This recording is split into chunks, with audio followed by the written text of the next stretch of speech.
দুনিয়া ঘুরেন না, দেখেন না কত জায়গা ফেরেশতা ধ্বংস করে রাখা দিছে। ডেড সি তো বেশি দূরে না, জর্ডানই আছে, গেলেই দেখা যাবে ডেড সি। কোরআনে শত জায়গার কথা উল্লেখ আছে, এখনো রাখা আছে সব। আমি চোখে ঘুরা বলতেছি, দেখা বলতেছি, এই জন্য ভিতর থেকে বলতেছি। ফেরেশতা প্রতিদিন বলে আল্লাহ অনুমতি দেন না, কিন্তু আল্লাহ অনুমতি কাউকে দেন না। আল্লাহ উল্টা বলে আমি চোখে চোখে রাখতেছি। তো আবার পিছে চলে যেতেছি। এটাই কোরআন বুঝাইতে চাইতেছিলেন। কোরআন এটাই বুঝাইতে চাইতেছিলেন, আহসিন কামা আহসানাল্লাহু ইলাইক, তুইও তো একটু দয়া কর যেমন আল্লাহ তোর উপরে দয়া করলো।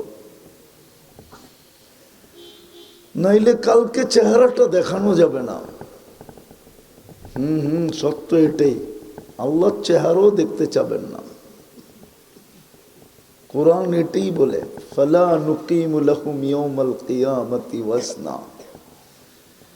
কোরআন এটাই বলে, ইন্নাল্লাযীনা কাফারু মিন আহলিল কিতাবি ওয়াল মুশরিকিনা ফি নারি জাহান্নাম খালিদিনা ফিহা। সিধা পাঠায়া দিবে। বিদায় চিন্তা করা উচিত, কেননা মৌত যেই কোনো মুহূর্ত হইতে পারে। মানুষ তো গ্যারান্টি দিয়া জিনিস তৈরি করে, কোনোটার 5 বছর, 7 বছর, 10 বছর, 20 বছর, কোনোটার গায়ে লেখাও দেয় লাইফ গ্যারান্টি। কিন্তু দেখলে হাসি লাগে যে যে সারা জীবনের গ্যারান্টি লেখলো, ওরই তো 1 মিনিটের গ্যারান্টি নাই। ও লেখতো তো লেখলো কি করে? যে লেখলো 10 বছর, 12 বছর, 20 বছরের গ্যারান্টি, ওর নিজেরই তো গ্যারান্টি নাই, 1 মিনিটের নাই ভরসা। যে লেখলো, সে গাইলো, আবার স্টেজে তার উপরে সত্যায়িত হলো। এই গান গাইতে যাই ফিরোজ শাহী মারা গেল। মনে হয় জানো তোমরা। এই জন্য আসেন ভাবি,